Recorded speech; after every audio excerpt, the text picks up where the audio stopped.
गांव के बीचों बीच मिट्टी का एक छोटा सा घर था।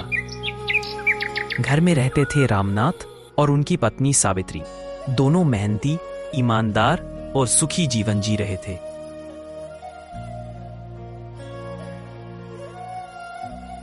शादी के 7 साल बाद सावित्री ने एक प्यारी सी बेटी को जन्म दिया। उसका नाम रखा गया राधा। राधा की किलकारियों से घर गूंज उठा। माँ सावित्री उसे गीत सुनाती, माथे पर चुंबन देती और रात भर गोद में सुलाती। लेकिन सुख दुख साथ साथ आते हैं। जब राधा केवल 5 साल की थी, उसकी मां सावित्री बीमार पड़ी और कुछ ही दिनों में चल बसी।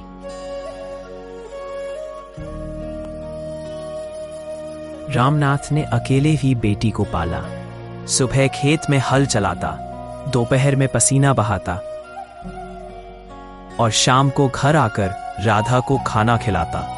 राधा बार बार पूछती, बाबूजी, मेरी माँ कहाँ गई? रामनाथ आंसू छुपाकर कहता, बेटी, माँ भगवान के घर चली गई। वहां से तुझे देखती रहती है। रिश्तेदार अक्सर कहते, मनहूस, तेरे कारण ही तेरी माँ मरी थी। वो घर का सारा काम राधा से करवाती। सुबह 4 बजे उठकर पानी भरना, चूल्हा जलाना, बर्तन मांजना, खेत से चारा लाना। राधा थक जाती, लेकिन मना करने की हिम्मत नहीं करती।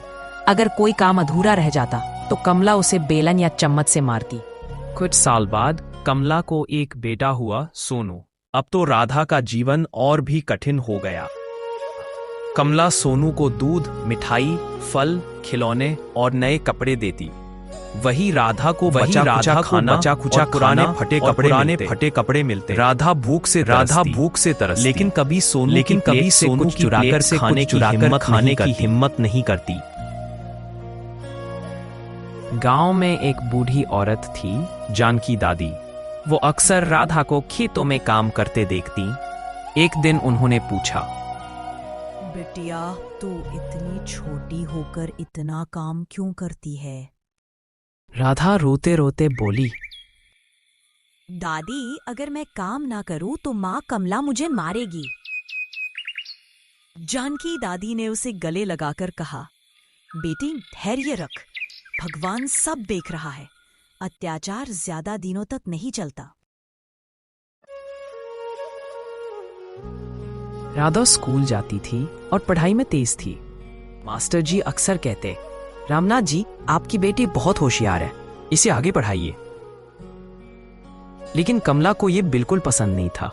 वो कहती, लड़कियां पढ़ लिख कर क्या करेंगी? घर का काम सीखो।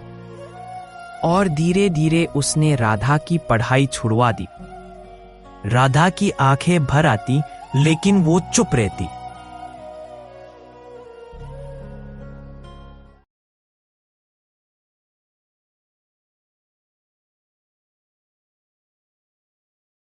सर्दियों की ठंडी रात थी।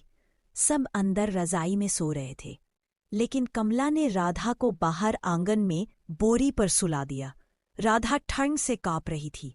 उसने आसमान की तरफ देखा और माँ की तस्वीर याद करते हुए कहा, माँ, अगर आप होती तो मुझे इतना दर्द न सहना पड़ता। उसकी आंखों से आंसू बहते बहते तकिया भीग गया।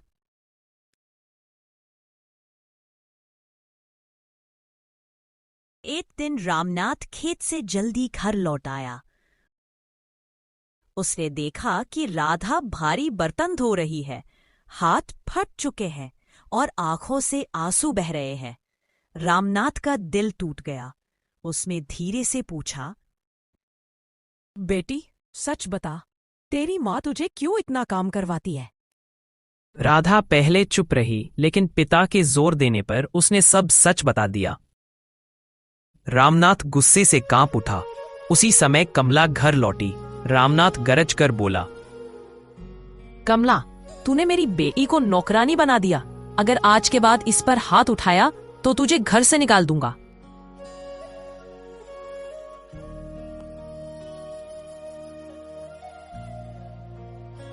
उस दिन के बाद हालात बदलने लगे। रामनाथ ने राधा को फिर से स्कूल भेजा। जानकी दादी और गांव के लोग उसकी मदद करने लगे। राधा ने मेहनत से पढ़ाई की, छात्रवृत्ति पाई और शहर जाकर पढ़ाई पूरी की। वो अध्यापिका बनी और अनाथ बच्चों के लिए स्कूल खोल दिया। एक दिन गांव में बड़ा कार्यक्रम हुआ। मंच पर राधा को सम्मानित किया जा रहा था। गांव वाले तालियां बजा रहे थे। राधा ने कहा, मैंने माँ का चेहरा बहुत छोटा था तब खो दिया, लेकिन मैंने सीखा कि हर बच्चे को माँ का प्यार मिलना चाहिए, चाहे सगी माँ हो या सौतेली। मैं वचन देती हूँ कि मैं उन बच्चों का सहारा बनूंगी जिन्हें माँ बाप का प्यार नहीं मिलता। सभी की आंखें भर आई। रामनाथ ने गर्व से बेटी को गले लगा लिया। कमला भी शर्म से सिर झुकाए खड़ी रही। कहानी ने पूरे गांव को सिखाया कि अत्याचार कभी ज्यादा दिन तक नहीं टिकता। माँ का असली धर्म बच्चों को प्यार और सुरक्षा देना है। धैर्य और शिक्षा इंसान को हर कठिनाई से जीत दिलाते हैं।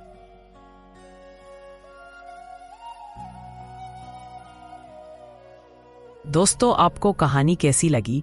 कमेंट में अपनी राय जरूर दें। ऐसी ही वीडियो रोज देखने के लिए चैनल को सब्सक्राइब करें और शेयर करें। दोस्तों, कहानी अच्छी लगी हो तो लाइक करना ना भूलें।